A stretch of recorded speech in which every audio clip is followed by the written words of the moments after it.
sir. These lads were on a training run when they discovered the body. Training? Yes, sir, for the upcoming Olympics in Paris, apparently. Well, even though the club isn't sponsoring any track athletes, apparently they don't think we can beat the famous George Orton. Excuse me. Emily Grace? Fancy meeting you here. Ralph? It's been a long time. I haven't seen you since I called off my engagement, yes. Dr. Grace? We miss you at the club. I must go. Did you know that the club's sending a croquet player to the Olympics? Really? Yeah. Doctor! Didn't that used to be your sport? Dr. Grace! Sorry, Detective Murdoch. Who's that chap? My apologies, Detective. An unexpected reunion. Upon first examination, it would appear this woman likely drowned.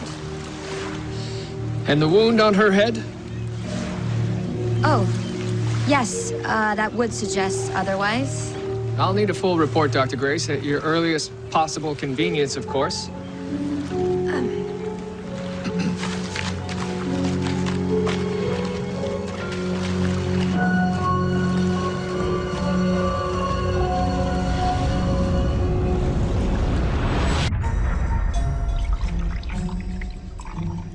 So, how did you know these chaps who found the body? The Toronto Athletic Club. What? George, are you jealous? The Athletic Club. I've never been to the front door. I was a member once, but after I broke off my engagement to Jerome, I wasn't quite as welcome. I do miss it sometimes. I was quite the croquet player. Really? Mm-hmm. City champion 2 years in a row. And now somebody from that very club is off to the Olympics. So it seems. Well, Emily, that could be you. I don't know, George. I think you do. Dr. Grace, your report? Detective, certainly. Our victim did indeed drown. And the head wound? Occurred ante-mortem. The wound is a substantial one. She would have been unconscious after such a blow and would likely have died from it had she not drowned first. So she was struck first and then drowned? I believe so. Also, the same phylum Mastigophora were found present in both the water in her lungs and the lake. So she died where she was found. Have you established a time of death? Between 7 and 9 o'clock last evening. Her name is Judith Winslow. The photo came from her friend, Miss Sophia Lucas. She reported Miss Winslow missing first thing this morning. She hasn't budged since. Dead? I'm afraid so. Miss Lucas, you and Miss Winslow live at the same boarding house. On Isabella Street, yes. Was she home last night? No, we had plans to attend a music hall, but she canceled. Do you know why? I imagine it had to do with her work. And what work was that? She was a secretary at the financial firm of Mr. Al Story. Did Miss Winslow have any enemies? No, she was the sweetest girl. Thank you, Miss Lucas. George, please accompany Miss Lucas home and begin a search of Miss Winslow's room. Sir.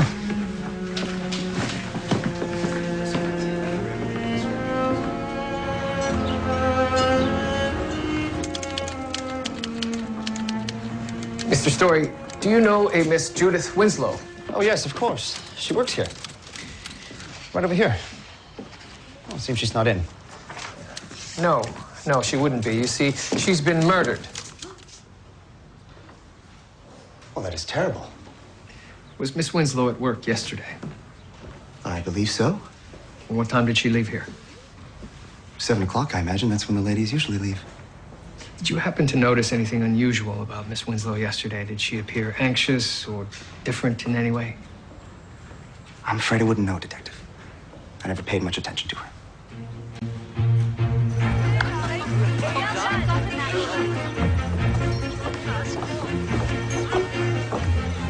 Emily Grace. How courageous of you. The sign-in is right here. Are you on the team? No, not me. I'm just presiding over the trials. Truth be told, we've only had one competitor so far. No one dared contest her. And who would that be? Emily Grace. Hello, Eustacia. You seem surprised. I can't imagine why. After your ignominious departure, the croquet title went to me. Well, you always did like my discards.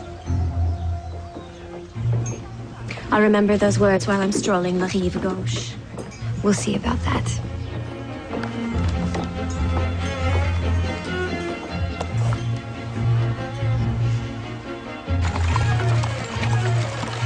Sir, I found a couple of interesting things. This is a diary of sorts. The last entry was dated 2 days ago. The day before she died. Maple Cottage. And this is a train schedule for Kleinberg. She has an aunt in Kleinberg, whom she visits rather frequently. Another thing, sir. It seems Miss Winslow was also employed by the Toronto Gazette. Doing what? She was trying to be a reporter, but all the editor would let her write was the Lady Faye column. Lady Faye. It's an etiquette column, sir. You know, how to dress the table for company and so on. Apparently, she wrote the one about which tie a man should wear to which occasion. Did you know, sir, that white ties are only for formal events? I almost bought a white tie once, but there was a green one there that seemed to bring my eyes out more, or so the lady said. George. Judith wanted to be a serious journalist. She was always looking for the one big story that would make her a household name. Apparently without much success. Well, sir, perhaps she recently stumbled upon something. And perhaps that something was in Mr. Story's office. You manage the assets of some of the city's wealthiest men. That I do. Detective, I really don't have time for this today. Oh, perhaps we can have this conversation down at the station house if that will help you better concentrate. Were you aware that Miss Winslow had aspirations towards journalism? Well, if I had been, I never would have ceded to my sister's request and hired her. We deal with sensitive information here. Sensitive? Yes, sir. Sensitive, but not illegal. All of my clients' finances are completely above board. I should very much like to verify that. Well, please do. Your time is yours to waste. May I? May I?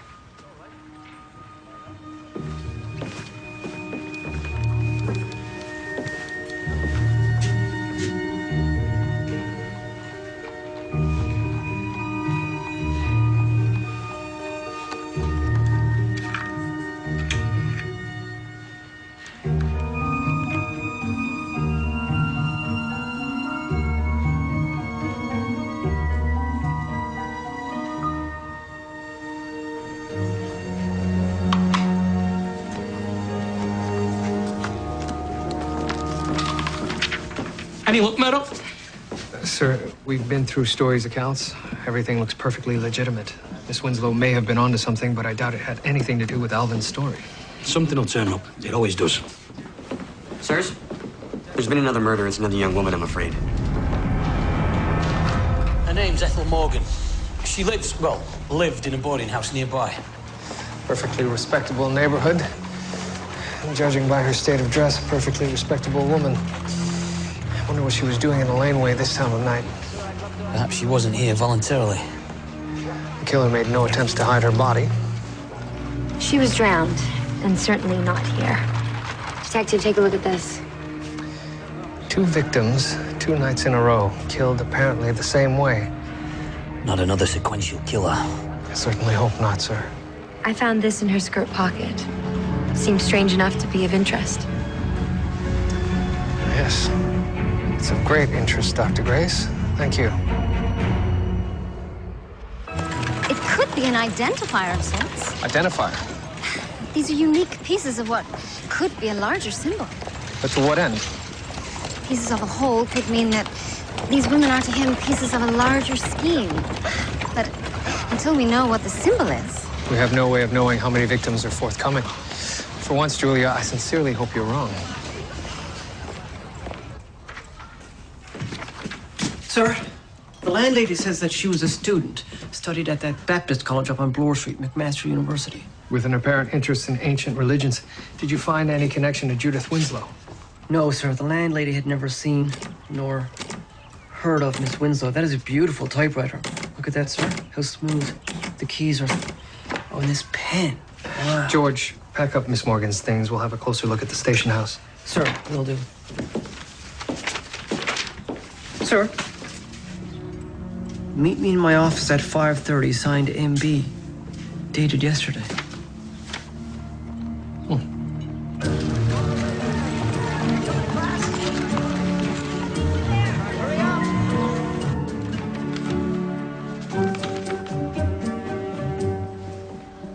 Yes, Detective, I wrote this note. I'm Miss Morgan's thesis advisor. What time did Miss Morgan leave you last night? She never arrived. Did that not strike you as odd? Miss Morgan has other interests that often divert her attention. She considers herself something of a crusader in the women's suffrage movement. Which you oppose? Quite the opposite. There is not a single female PhD graduate from a Canadian university. Miss Morgan is on the cusp of greatness, if she would only focus. Tea?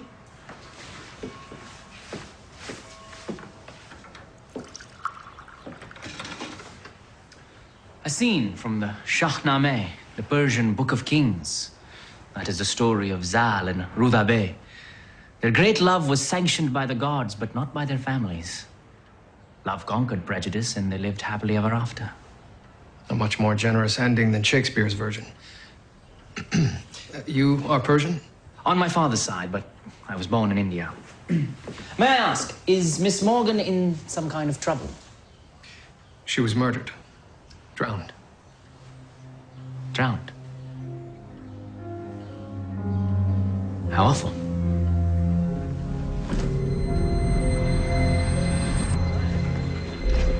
Dr. Γκρέις is determined that Ethel Morgan was drowned in her own bathtub. Yes, sir. Unfortunately, that doesn't help us. No connection, then? Well, sir, we know that both women attended university. Judith Winslow went to Victoria College and got a degree in literature, and Ethel Morgan was in the middle of her master's degree in ancient religions at McMaster University. So they went to different schools, studied different courses.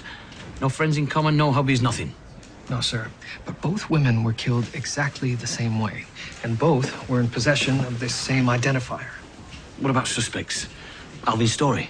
No connection to Ethel Morgan. What about the other fella, Barman Yar? No connection to Judith Winslow. Sirs, I've been going through the young women's effects. And you found something? It might seem silly, sir. Out with it, Krábtri. Well, Miss Winslow and Miss Morgan were both in possession of the same fountain pen. Yes, Krábtri, both girls could write. Not exactly breaking the case wide open, are you? No, sir, but this is a particularly fine pen. Even more fine than the Parker Gold Filigree Lucky Curve. You see, sirs, the nib is made of gold. This makes it more resilient to the acid in the ink. I myself have been envious of this pen for some time, but on a constable's salary, it's unlikely. George, how exclusive is this pen? Sir, this particular one costs $20. There's only one stationer in the city that sells them. Yes, these most certainly came from us. Wonderful. Have you ever seen either of these two women? No, but I've been in England for the last 2 months. I just got back yesterday. My clerk might know more. Mueller! Good day, Detective Murdoch, Toronto Constabulary. What can you tell me about these fountain pens? Stop! Stop!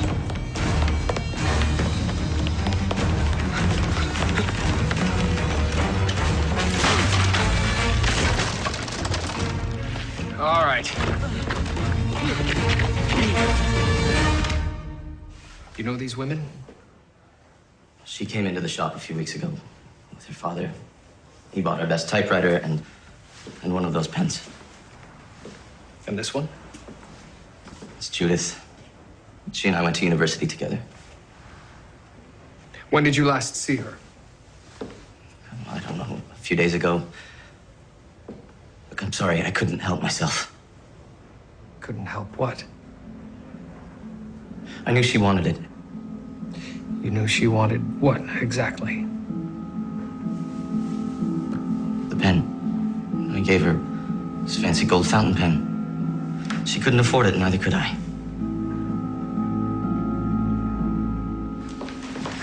Julia? Can you believe that of all the houses in Toronto, he chooses one a mere 3 blocks from me? What are you talking about? Darcy has purchased a house on Jarvis Street. Perhaps he simply wanted to be closer to the hospital. William, please, he knows full well that I live on Linden Street and that my route to work is directly past his new front door. I don't think it was intentional. I don't know what I find more infuriating, Darcy's blatant attempt to distress me or your refusal to acknowledge it. Miss Lucas. Detective, I'm sorry to bother you, but I've remembered something that might be helpful. Please. The night before Judith died, there was a letter waiting for her. What was in the letter? I don't know, but it was after Judith read it that she canceled our plans to attend the music hall. Do you know where the letter is now? No, but I did catch a glimpse of it. It looked as though it was written in a man's hand. Ethel Morgan was to meet a man the night that she died. I'm sorry, did you say... Miss Lucas? No, I just... Are you quite all right? Yes, I should go. William, your Miss Lucas knows more than she's saying. Yes, seems she recognized the name Ethel Morgan. Perhaps you found your connection.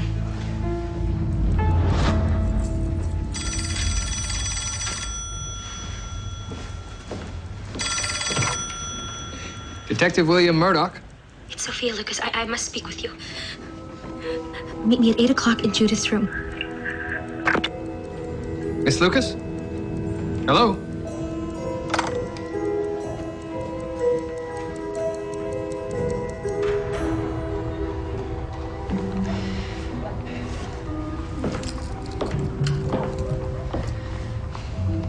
Where is she?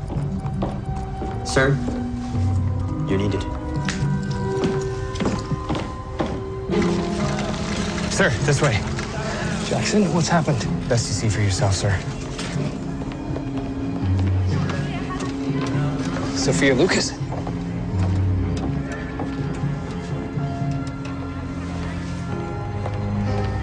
No, it's not her. And who's this? Do you know who she is? Her landlady identified her as Virginie Rousseau. Dr. Γκρέις? Oh, I found, in the case of multiple deaths, a simple system of organization makes the cold chamber much easier to navigate. The foot is left exposed, and a quick reference card is affixed, allowing immediate access to whichever corpse is required. Oh, very organized. And your findings? It works quite well. Of Miss Rousseau? Yes, of course. She died at approximately 8 o'clock last night. The manner of death was identical to that of Ethel Morgan's. First, she suffered a blow to the head, which rendered her unconscious, but not fatally so. Then she was drowned. So all three women suffered a blow to the head? Yes. You'll be wanting this. It was also in her pocket.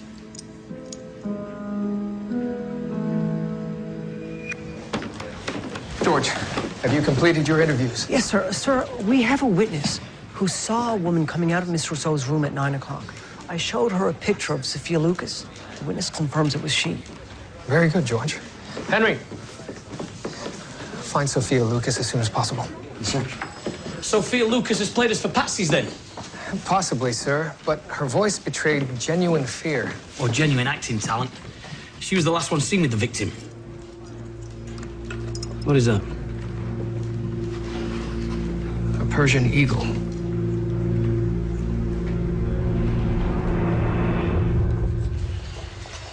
It is a Faravahar, a symbol of Zoroastrianism, the religion of ancient Persia. What does it represent?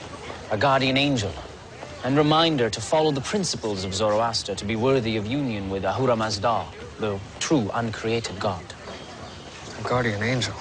Seems like a strange symbol to place on the dead bodies of young women. Professor, do you know of any other Zoroastrians in Toronto? Vashti. And if I did, I'd sorely like to meet them. As far as I know, Detective, I'm the only one. Vashti. Detective, your figure seems to be missing its tail.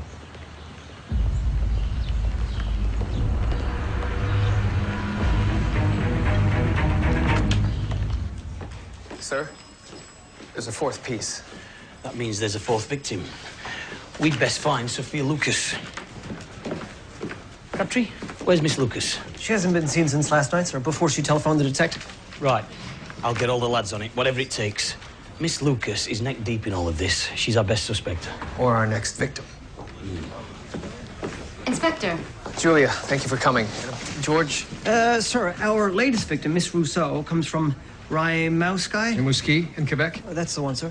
She came to Toronto to study at St. Hilda's College. Apparently, her parents would only allow her to attend an all-women's school. There are such schools in Quebec. Yes, but it seems she wasn't accepted into any. She wanted to become a doctor, but consistently failed her exams. Did she know Miss Winslow or Miss Morgan? I don't think so, sir. What about Miss Lucas? Not as far as I can tell. So our only common factor is that all three women were university educated. Could that be why they were being targeted? It's a theory. It would fit with the non-traditional career paths each of these women had chosen. Professor, doctor, journalist. Right then, George. Have a look at our recent cases. See if there are any complaints from university-educated women who are being threatened or attacked. I know of a place where you could speak to many of these women themselves.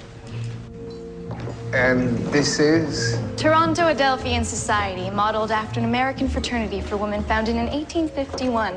Amazingly, the Americans began educating their women long before we did. I wish there'd been a society when I was at school, but we were only a handful then. Those were pioneering days. We have it much easier now. Do you know Judith Winslow? Of course. Judith was like an older sister to me. Not just a fraternity sister. It was because of her that I had the courage to become a student myself. How very sad what happened to her. And the others. The others? Ethel and Virginie. We've been quite devastated by it all.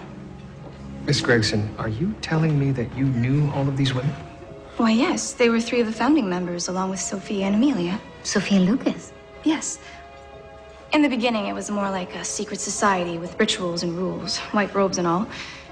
Now it's more of a study group, especially after what happened. After what happened? 3 years ago, a member died. Amelia Richards. She committed suicide. How exactly? She drowned.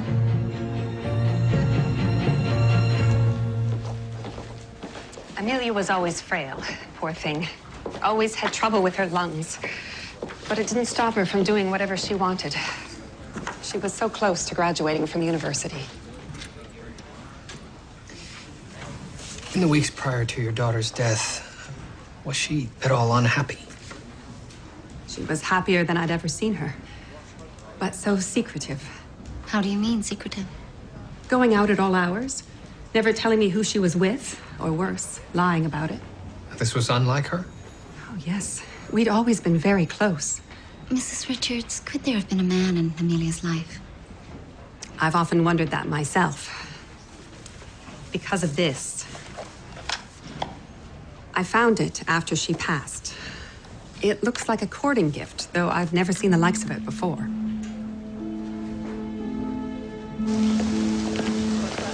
So you knew Amelia Richards? She was a student of mine, yes. As was Ethel Morgan.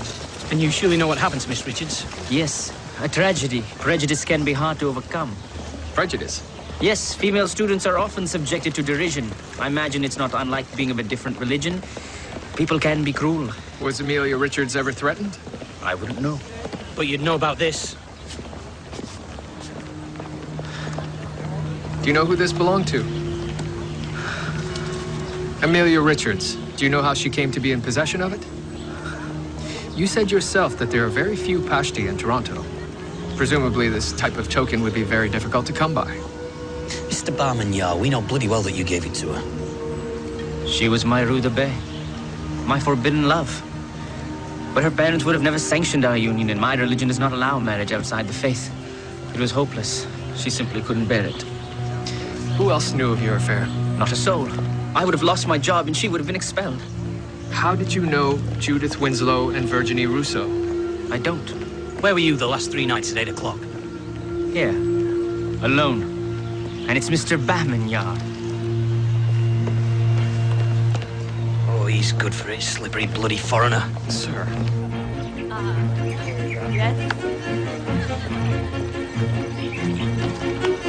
So, you are really going to try to take me on?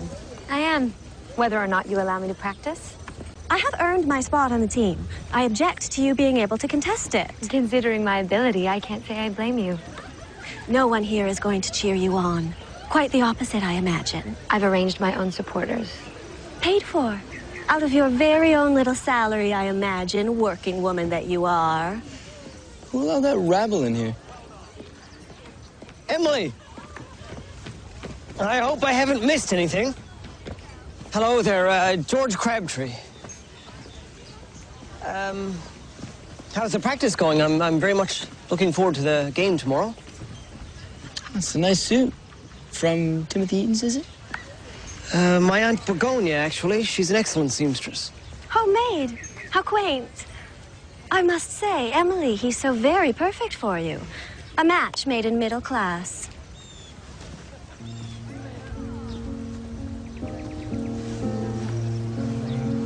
Well, Dr. Γκρέις, this place is exactly how I imagined.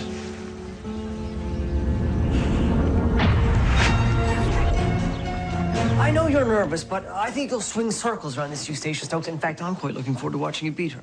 George, I think it might be best if you don't. If I don't what? Nothing. If you don't want me to come, Emily, just say. It's all right, I understand. George. It's fine. I take no offense.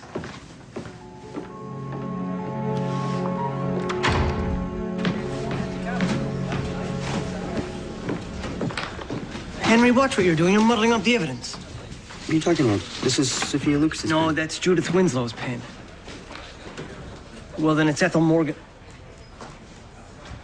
See, George? It's Sophia Lucas's pen.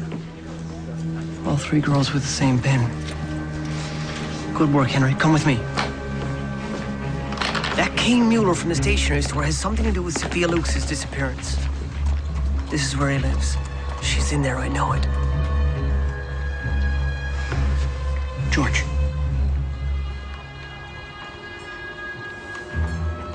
That's him. Henry, I'll wait here. You fetch Detective Murdoch immediately.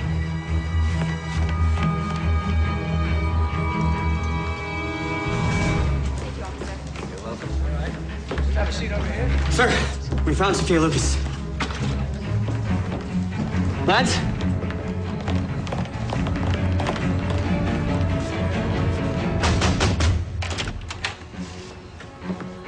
You can't come in here. Out of the way. No, hey, no, wait! Go this way.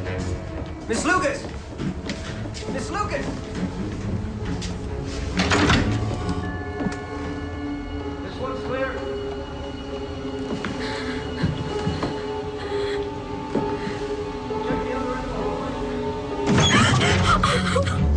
He's going to kill me next. Who? Professor Baumann.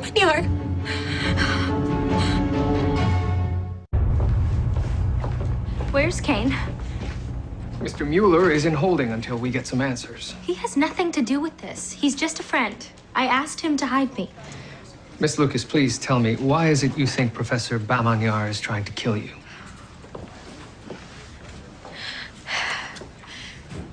Miss Lucas, I know about the Adelphian Society. I know about Amelia Richards.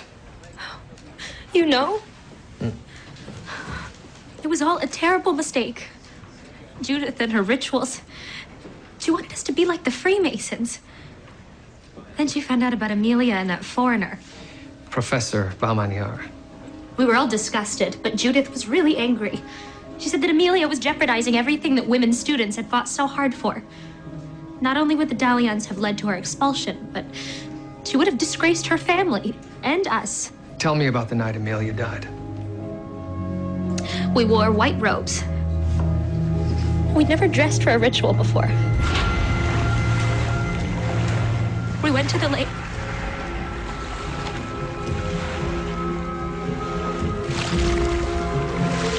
We dunked her underwater 6 times. 1 for every month she was involved with him. The 6th time she went underwater, she stopped breathing altogether.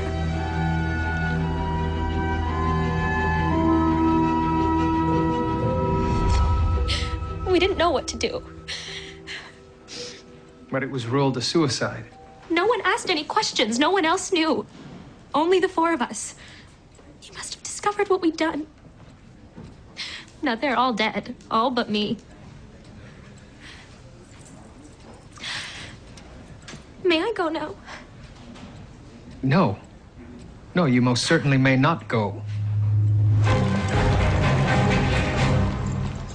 What do you mean I killed 3 girls? I did no such thing. I don't even know 2 of them.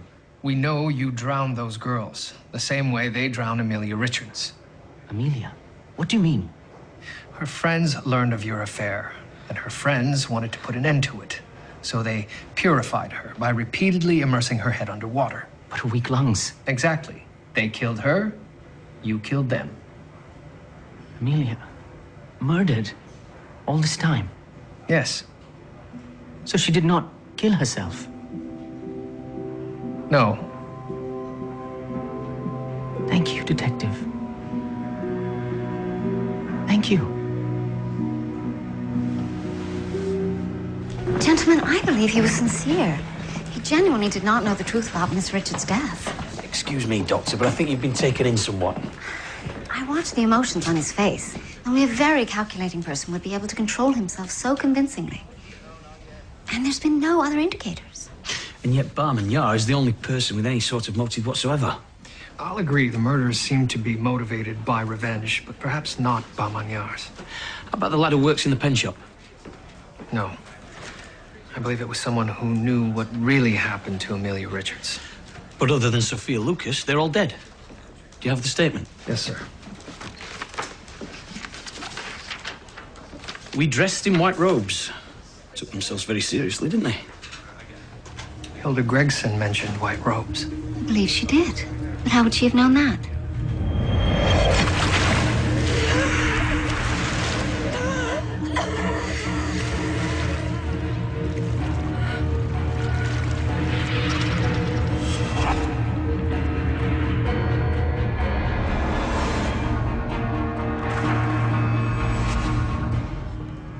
Because she was there. Miss Gregson, you're aware of what happened to Amelia Richards? She committed suicide. The truth. That she was drowned and left for dead. You're also aware that 3 of the women that participated in that ritual are now also dead. Drowned. You witnessed the event, perhaps even sanctioned it. I had nothing to do with it. Where were you the past 3 nights between 6 and 8 p.m.? Here, studying, with any number of witnesses. I didn't kill anyone. I didn't kill Amelia. No, but you watched her die and did nothing. What could I do? Couldn't tell anyone. No one would believe me. Hilda, are you all right? So Alvin's story is Hilda Gregson's half-brother. And you think he knows about Amelia Richards' death? Yes, sir. And I believe my first instinct was right. Judith Winslow was onto something. George! Sir! Before her death, Judith Winslow visited her aunt's cottage in Kleinburg, Maple Cottage. Perhaps she left some notes there for safekeeping. Krábtri, you're on the next train. Sir.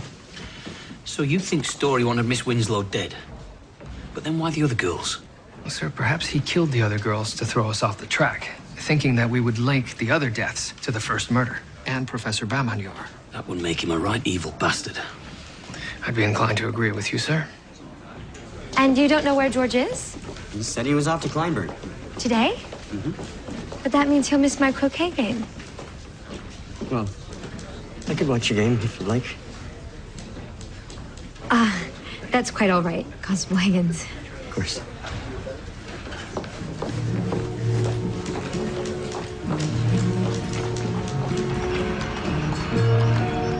Let's have a look at these women.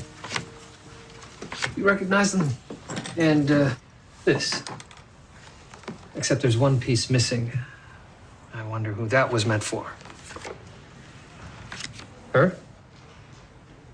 I don't know these girls. You should. They were all part of the Adelphian Society with your sister. If you say so. As was Amelia Richards. I know what happened to her. My sister wasn't involved with that. No, but she knew the truth. As did your secretary, Judith Winslow. Because you knew Judith Winslow had killed Amelia Richards, you knew you had something you could use against her. Use against? She was a secretary. A secretary trying to become a journalist. And like any good journalist, she had found out something. Something that could destroy you. Tell me about Maple Cottage. You keep them out of this. I'm afraid I can't do that. George.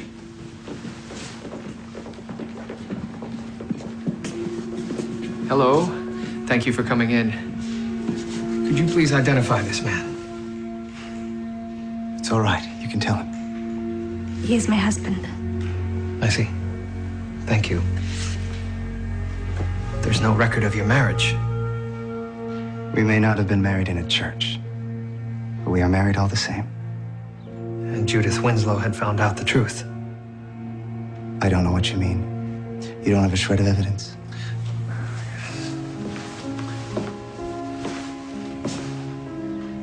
We found this in your home.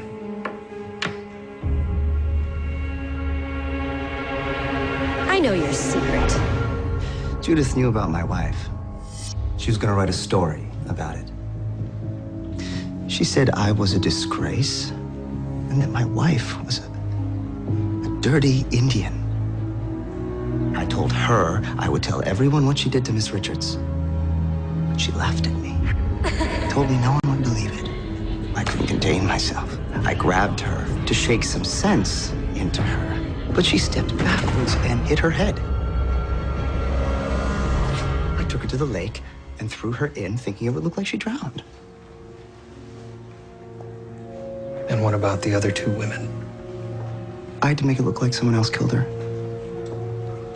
By pointing the evidence at Professor Baumaniar. If people had found out about Marianne, it would have destroyed me. Would have destroyed my children. I would have lost everything. Damn it, man, I was protecting my family. Any man would do the same.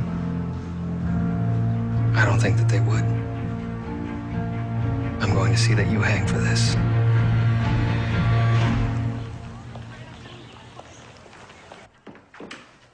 Professor, you've been dismissed? Affairs with students are forbidden. I'm being made an example of. Oh, I see. Where will you go? Perhaps Australia. They don't mind an indiscretion or two. I wish you luck. Thank you, Detective. Thank you for setting my heavy heart free.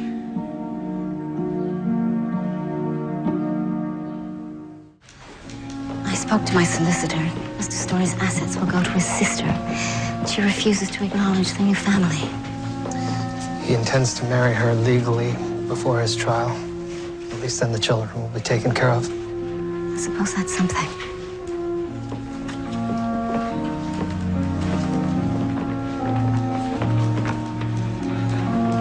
Emily, we have to begin. Just another few minutes. Obviously, your man for hire found a better job. Or have you finally realized you're outclassed? In every sense. Look, we have to start now or you forfeit. Emily! I'm sorry I was detained. Police duty. Good Lord, a constable. Even worse than I thought. Thank you for coming, George. I wouldn't have missed it. Shall we?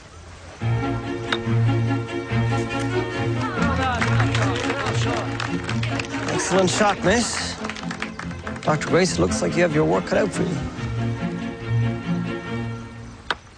Well, it looks like the game really and truly is on.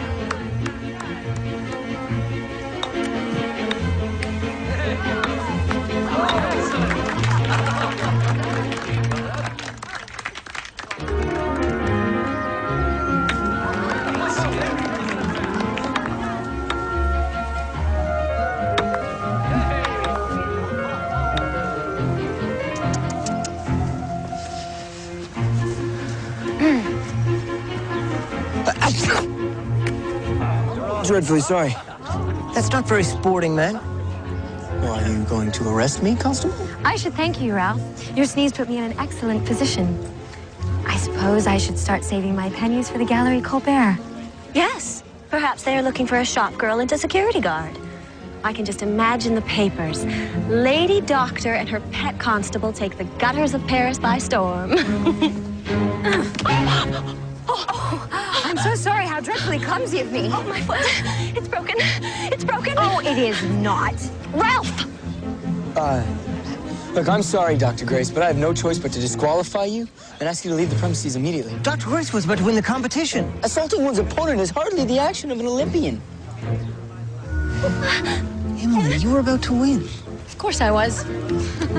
So what, you threw away Paris for me? Don't go getting a swelled head over at George Krábtrì. Good crack.